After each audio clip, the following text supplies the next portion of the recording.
Inter degree pass or fail తక్కువ వ్యవధిలో life settlement in abroad కొరకు హోటల్ మేనేజ్మెంట్ అంటే Trinity college of hotel management. నమస్తే, నేను Keshav. Welcome to Suman TV. Pattiseema మరోసారి పని ప్రారంభించింది. ఇప్పుడు పరవళ్ళు తొక్కుతుంది గోదావరి నీళ్లతో.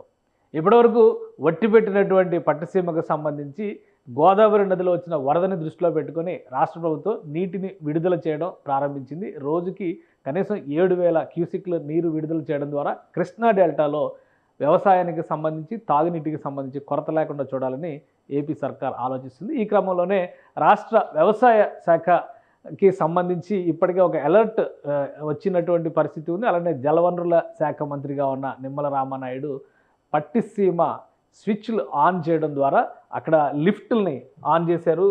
నీళ్లు ప్రవహిస్తున్నటువంటి పరిస్థితి వచ్చింది. ఒకసారి పట్టిసీమ జాగ్రఫీ ఏ విధంగా ఉంది మనం చూద్దాము. ఎటువైపు వాటర్ వస్తుంది, దీనివల్ల కలిగేటువంటి ప్రయోజనం ఏంటి, అలానే పట్టిసీమ తర్వాత దిగువన ఉన్నటువంటి తాటిపూడి ఎత్తిపోతల నుంచి కూడా రిజర్వాయర్కి సంబంధించినటువంటి నీటిని కూడా రాష్ట్ర ప్రభుత్వం విడుదల చేసింది. దీంతో గోదావరిలో ఎగువన పడుతున్నటువంటి వర్షాలకు సంబంధించి దిగువ గోదావరిలో విస్తృతంగా వరద నీరు వచ్చి చేరుతుంది. దీన్ని కృష్ణా డెల్టాకి మళ్లించడం ద్వారా డెల్టా రైతాంగానికి అవకాశం కల్పించడం, అలానే తాటిపూడి నుంచి నీటిని విడుదల చేయడం ద్వారా అటు విశాఖ నగరం వరకు కూడా తాగునీటికి కావాల్సినటువంటి వనరులను సమకూర్చే ప్రయత్నం ఆంధ్రప్రదేశ్ ప్రభుత్వం చేస్తుంది. ఇప్పటివరకు పోలవరానికి ప్రత్యామ్నాయంగా గతంలో ప్రభుత్వం పట్టిసీమ దగ్గర లిఫ్ట్ ఇరిగేషన్ స్కీమ్ని కట్టింది. అయితే తర్వాత వచ్చినటువంటి జగన్మోహన్ రెడ్డి సర్కార్ పట్టిసీమ వలన కలిగేటువంటి ప్రయోజనాల కంటే పోలవరం పూర్తి చేయడం ద్వారానే ఎక్కువ ప్రయోజనం కలిగిస్తామనేటువంటి మాట చెప్పారు. పట్టిసీమ ప్రాజెక్టు చూస్తే మనకి ఈ ప్రదేశంలో ఉంటుంది.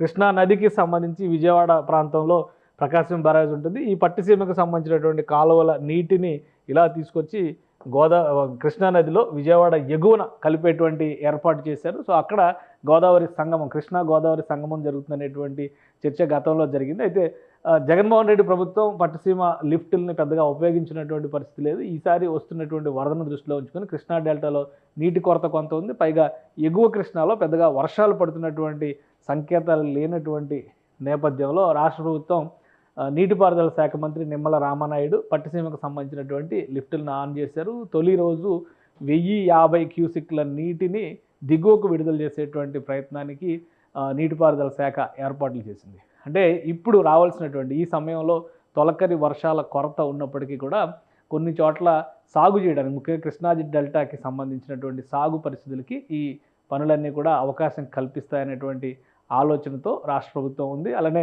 పట్టిసీమతో కనెక్ట్ అయి ఉన్నటువంటి మరొక జలాశయం తాటిపూడి దగ్గర కూడా నీటి విడుదల కార్యక్రమాన్ని ఏపీ ప్రభుత్వం చేపట్టింది. దీంతో ఇక్కడ ఇటు కృష్ణా డెల్టాకి నీటి వనరు కలగడంతో పాటు ఎగువన ఉన్నటువంటి ప్రాంతం, ముఖ్యంగా విశాఖకి కావాల్సినటువంటి తాగునీటి వనరులను కూడా ఇక్కడి నుంచి సప్లై చేసేందుకు మార్గం సుగమం అవుతుందనేటువంటి ఆలోచన చేస్తుంది. ఇక్కడి నుంచి పట్టిసీమ ద్వారా పోలవరం ప్రాజెక్టు పూర్తయ్యే వరకు ఏడాదికి కనీసం 80 క్యూసిక్ల నీటిని విడుదల చేసే విధంగా, అంటే 80,000 క్యూసిక్ల నీటిని విడుదల చేసే విధంగా ప్రణాళికల్ని రాష్ట్ర ప్రభుత్వం సిద్ధం చేస్తుంది. గోదావరిలో ఎగువ గోదావరిలో ఉండేటువంటి వరదని చాలా వరకు సముద్రంలోకి వృధాగా వదిలేస్తున్నటువంటి పరిస్థితి ఉంది. కాబట్టి దాన్ని నివారించేటువంటి క్రమంలో కృష్ణా డెల్టాకి ఈ నీటిని డైవర్ట్ చేయడం ద్వారా ఆ తర్వాత రాయలసీమకి కొంత తాగునీటి కొరతని, సాగునీటి కొరతని కూడా తీర్చే అవకాశం కృష్ణాకి సంబంధించినటువంటి శ్రీశైలం ఎగువన ఉన్నటువంటి ఆనకట్టల ద్వారా కానీ లేదా లిఫ్ట్ స్కీమ్స్ ద్వారా కానీ ఉంటుంది. కాబట్టి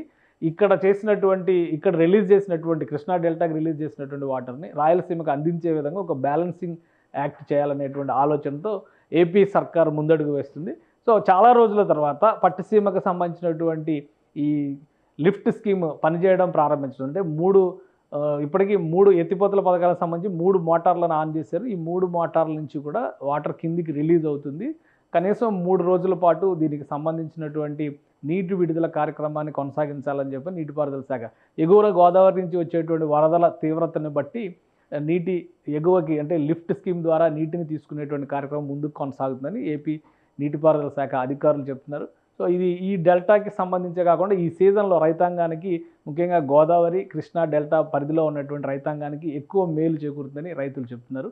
సో దీని తర్వాత పోలవరం పనులకు సంబంధించినటువంటి అంశాలపైన క్లారిటీ వచ్చిన తర్వాత కొంతవరకు కుడి కాలువ ద్వారా, ముఖ్యంగా కృష్ణా కుడి కాలువకి, కృష్ణాకి తీసుకెళ్లే పోలవరం కుడి కాలువ ద్వారా కృష్ణా జలాలు, కృష్ణాకి సంబంధించినటువంటి ఈ నీటిని పట్టిసీమ లిఫ్టుల ద్వారా తరలిస్తున్నారు. కాబట్టి అక్కడ పోలవరం పనులు మొదలైన తర్వాత ఈ నీటి వినియోగానికి సంబంధించి ఒక సమగ్ర ప్రణాళికని రాష్ట్ర ప్రభుత్వం విడుదల చేసేటువంటి అవకాశం ఉంది. సుమన్ టీవీలో మీ పర్సనల్ అండ్ బిజినెస్ ప్రమోషన్స్ కోసం కింది నెంబర్కి కాంటాక్ట్ చేయండి.